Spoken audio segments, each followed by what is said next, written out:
उत्तर प्रदेश अकेले चीन को चैलेंज कर रहा है, क्योंकि उत्तर प्रदेश एक ऐसा एयरपोर्ट बना रहा है जहां दिन में 1 नहीं 10 नहीं पूरे 1500 जहाज उतरेंगे। एक ऐसा एयरपोर्ट जो न सिर्फ इंडिया का बल्कि पूरे एशिया का सबसे बड़ा एयरपोर्ट बनने जा रहा है और दुनिया का चौथा सबसे बड़ा एयरपोर्ट भी, नोएडा इंटरनेशनल एयरपोर्ट। जेवर भारत का सबसे बड़ा एयरपोर्ट बन रहा है।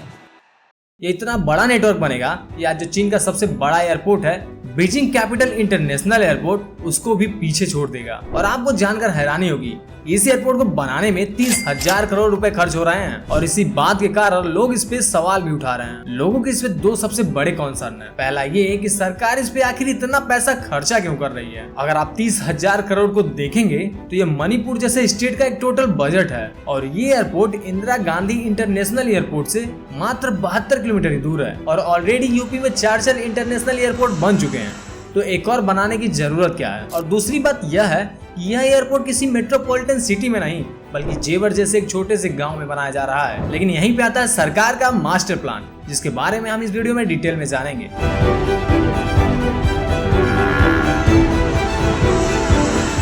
वीडियो में आगे बढ़ने से पहले आप वीडियो को लाइक और चैनल को सब्सक्राइब कर लीजिए। एक टाइम था जब लोग यूपी को देखकर कहते थे कि यहाँ पे तो बेसिक सुविधाएं भी नहीं है, लेकिन अब वही यूपी एक ऐसा एयरपोर्ट बना रहा है जो साउथ कोरिया, चीन जैसे देशों को पीछे छोड़ देगा। 25 नवंबर 2021 को प्रधानमंत्री नरेंद्र मोदी और मुख्यमंत्री योगी आदित्यनाथ ने इस एयरपोर्ट का भूमि पूजन किया था, जिसे देखने के लिए करीब 2.5 लाख लोग पहुंचे थे। आखिर इस एयरपोर्ट में ऐसा क्या है जो इसके अराउंड इतना हाइप क्रिएट हो रहा है? तो इसका सबसे बड़ा रीजन है इसका ज्यूरिख एयरपोर्ट का इन्वॉल्वमेंट। 7 अक्टूबर 2020 को एक बड़ा एग्रीमेंट हुआ जिसमें भारत सरकार ने इसका निर्माण कार्य ज्यूरिख इंटरनेशनल एयरपोर्ट को सौंपा। यह वही कंपनी है जिसे यूरोप का बेस्ट एयरपोर्ट ऑपरेटर माना जाता है। इसे पिछले 20 सालों में यूरोप का सबसे बेस्ट एयरपोर्ट वोट किया गया है और अब वो भारत में इतिहास रचने वाला है। अब जानते हैं कि इस एयरपोर्ट में ऐसी क्या खासियत है जो इसे सबसे अलग बनाती है। पहला, इस एयरपोर्ट पर 6 रनवे होंगे जो एक साथ 1000 प्लस फ्लाइट्स को डेली हैंडल कर पाएंगे। ऐसा स्ट्रक्चर अभी तक भारत में कहीं नहीं है। और अगर हम इसे दुनिया के सबसे बड़े एयरपोर्ट रियाद एयरपोर्ट से कंपेयर करें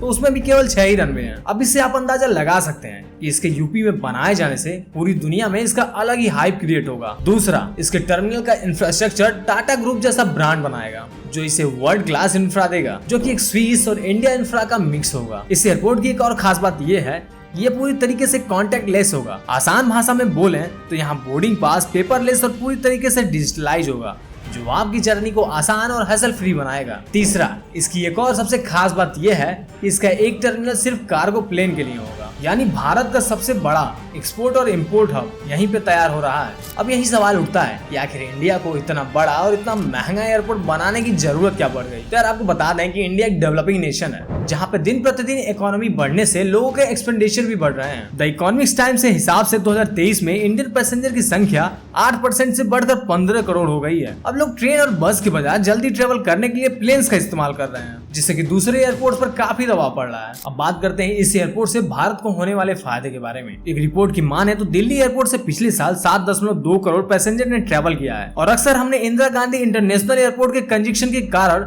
आए दिन हंगामे और फ्लाइट डिले की न्यूज सुनते रहे हैं। इसलिए हमें बिगर और लार्जर एयरपोर्ट्स की जरूरत है। इस एयरपोर्ट के बन जाने से पहला फायदा ये होगा कि दुनिया के नक्शे पर भारत का नाम एविएशन लीडर के रूप में होगा, जहाँ पे भारत सीधे टक्कर बड़े और बेहतरीन एयरपोर्ट्स को देगा। दूसरा फायदा ये है कि इससे 1 लाख से ज्यादा लोगों को नौकरी मिलेगी, चाहे वो मजदूर हो, ड्राइवर हो, होटल वाले हो या फिर प्रोफेशनल्स ही हो। तीसरा, अब जरा मेरे इस पॉइंट पे थोड़ा ध्यान देना। अगर वेस्ट यूपी के लोगों को कहीं ट्रैवल करना है तो या तो उन्हें लखनऊ जाना पड़ता है जहां उन्हें 4 से 5 घंटे लगेंगे, या तो फिर उन्हें दिल्ली जाना होता है जहां पे भी उन्हें 3 से 4 घंटे लगने ही वाले हैं। लेकिन आपको पता होगा कि दिल्ली की ट्रैफिक से भी उन्हें डील करना ही होता है, तो टाइम और भी ज्यादा लग सकता है। और इसी कारण से इंदिरा गांधी इंटरनेशनल एयरपोर्ट पर भीड़ कम हो जाएगी और एक दूसरा ऑप्शन मिल जाएगा लोगों को। चौथा, हर साल 12 करोड़ यात्री और 50 लाख टन कार्गो, यानी कि व्यापार का बड़ा केंद्र। Airport Dadri multi modal logistic hub से मात्र 90 किलोमीटर दूर है। इसी के कारण इसकी इनॉग्रेशन के समय पीएम मोदी ने इसे logistic gateway of northern India भी बोला है। यहाँ पे इंडिया का सबसे बड़ा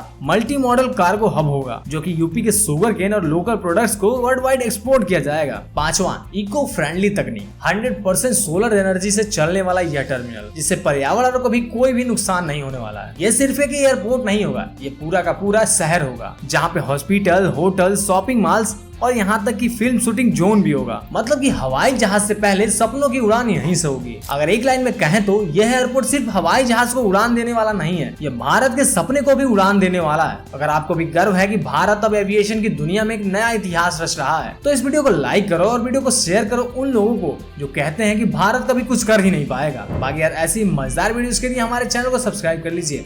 हर रोज हम आपके लिए ऐसी वीडियोस लाते रहेंगे।